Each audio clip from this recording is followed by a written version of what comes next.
Hi there.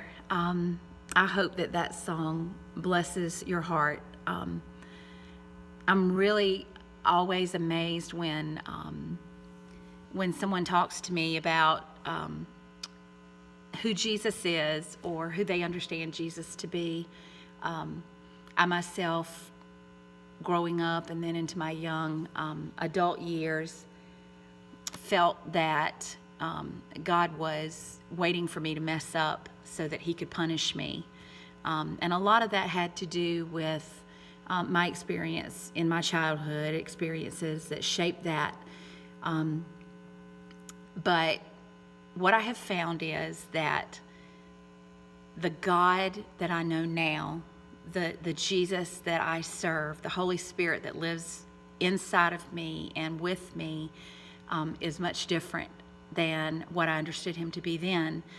And if I'm asked how I know that or why I feel that way, I would have to say what the words of this song say, that the more I have sought him and spent time with him, and not as a religious thing, but getting to know who he is, how he works, the love that he feels for me, the grace that I live under, the forgiveness that I live under, the more I understand that, the more I find him, who he really is.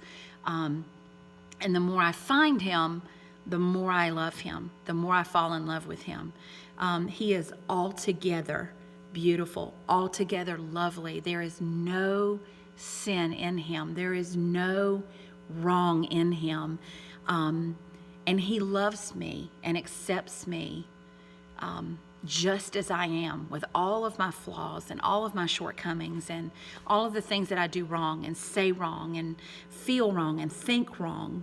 He loves me in spite of all of those things. And the more I seek him and the more I find out about him and the more in love I fall with him, the more I become like him, because my character begins to shape into who he wants me to be, into who I was meant to be, who I was destined to be. So I would encourage you, even if it's just a few minutes a day, don't fall into the trap of thinking and feeling that you have to spend an hour every day, or you haven't spent time with the Lord. I used to feel that way, and the truth of that is that it just leads you into legalism and bondage and making you feel like you're not good enough. Does he want us to spend hours with him? Of course, because he loves us and he loves the sound of our voice and he loves us to commune with him.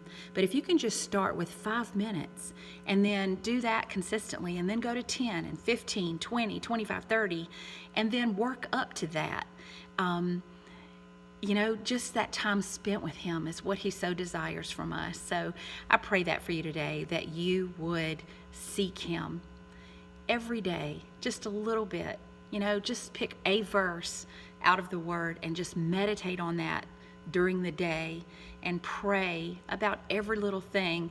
I can't remember who this was. I think it was maybe Smith Wigglesworth. I could be wrong on that, but he said something really significant. He was a man who was so full of the Holy Spirit that when he would walk onto a bus or go into a store or whatever, people could sense the presence of God on him. And I don't know if it was in an interview or what, but I remember that when he was asked, how do you have that kind of, power in your life and the Holy Spirit is so strong on you? How is that? And he said, I never pray longer than 5 minutes, because everyone around him thought, gosh, you must have a super, a really big prayer life and spend hours and hours and hours and hours and hours with God at a time. And he said, I never pray longer than 5 minutes. But then he said this, and this is so, so significant. He said, but I never go 5 minutes without praying. Meaning that he was in constant communion with God, constant prayer. just moving in and out of prayer, in and out of praise, in and out of letting God know how awesome he is and how worthy he is and how much he's loved and how much we know that he loves us. Just in and out of that constantly brought that communion and brought that just the presence of the Holy Spirit in his life that really affected other people. And that has stuck with me. So I hope that helps you today, and I hope you're having a great day. It's Wednesday here, so we are going to be doing praise and worship and prayer tonight, so I'm really excited about that. Still at the school here because I have an appointment this afternoon welcoming some more students. And so anyway, but I hope you have a great day, and I'll see you soon.